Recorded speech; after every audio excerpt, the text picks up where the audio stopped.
विद्येश्वर संहिता अध्याय 13 प्रारंभ।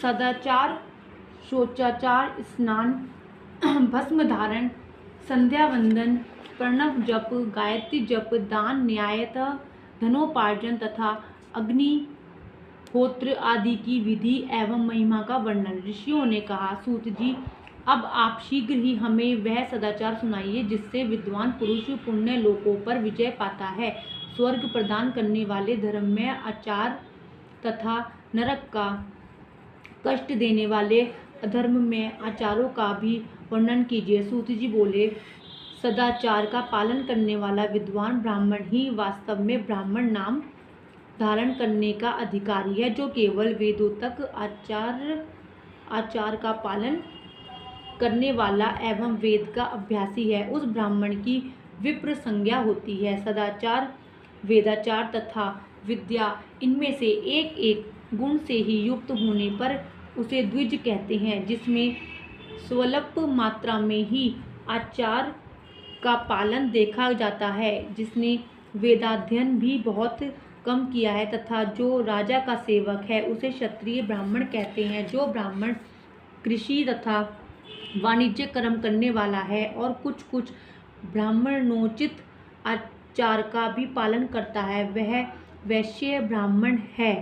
तथा जो स्वयं ही खेत जोतता, हल चलाता है, उसे शूद्र ब्राह्मण कहा गया है। जो दूसरों के दोष देखने वाला और परद्रोही है, उसे चांडाल द्विज कहते हैं।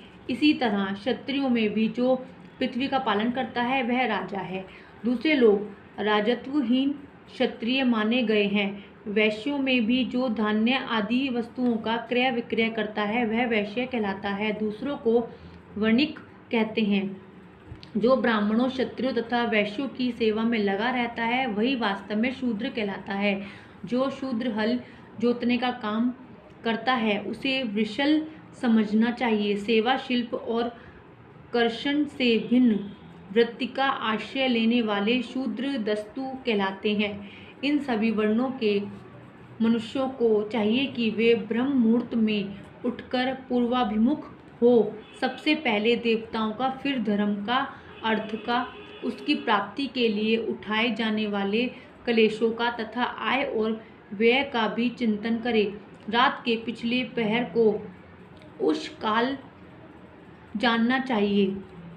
उस अंतिम प्रहर का जो आधा या मध्य भाग है उसे संधि कहते हैं। उस संधि काल में उठकर द्विज को मल मूत्र आदि का त्याग करना चाहिए। घर से दूर जाकर बाहर से अपने शरीर को ढके रखकर दिन में उत्तराभिमुख बैठकर मल मूत्र का त्याग करें। यदि उत्तराभिमुख बैठने से कोई रुकावट हो तो दूसरी दिशा की ओर मुख करके बैठे। जल, अग्नि, ब्राह्मण आदि देवताओं का सामान बचाकर बैठे। मल त्याग करके उठने पर फिर उस मल को न देखे। तदंतर जलाशय से बाहर निकाले हुए जल से ही गुदा की शुद्धि करे अथवा देवताओं, पितरों तथा ऋषियों के तीर्थों में उतरे बिना ही प्राप्त हुए जल से शुद्धि करना चाहिए। गुदा में 7, 5 या 3 बार मिट्टी लगाकर उसे धोकर शुद्ध करें। लिंग में ककोड़े के फल के बराबर मिट्टी लेकर लगाएं और उसे धो दें, परंतु गुदा में लगाने के लिए एक पसर मिट्टी की आवश्यकता होती है। लिंग और गुदा की शुद्धि के पश्चात उठकर अन्यत्र जाए और हाथ पैरों की शुद्धि करके 8 बार कुल्ला करें। जिस किसी वृक्ष के पत्ते से अथवा उसके पतले काष्ठ से जल के बाहर रतुन करना चाहिए, उस समय तर्जनी अंगुली का उपयोग न करें। यह दंत शुद्धि का विधान बताया गया है।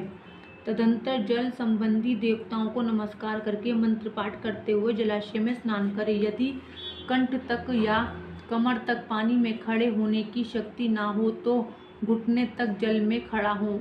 अपने ऊपर जल छिड़ककर मंत्रोच्चारण पूर्वक स्नान कार्य संपन्न करे। विद्वान पुरुष को चाहिए कि वहाँ तीर्थ जल से देवता आदि का स्नानांग तर्पण भी करें। इसके बाद धौत वस्त्र लेकर 5 कच्छ करके उसे धारण करे। साथ ही कोई उत्तरीय भी धारण कर लें, क्योंकि संध्या वंदन आदि सभी कर्मों में उसकी आवश्यकता होती है।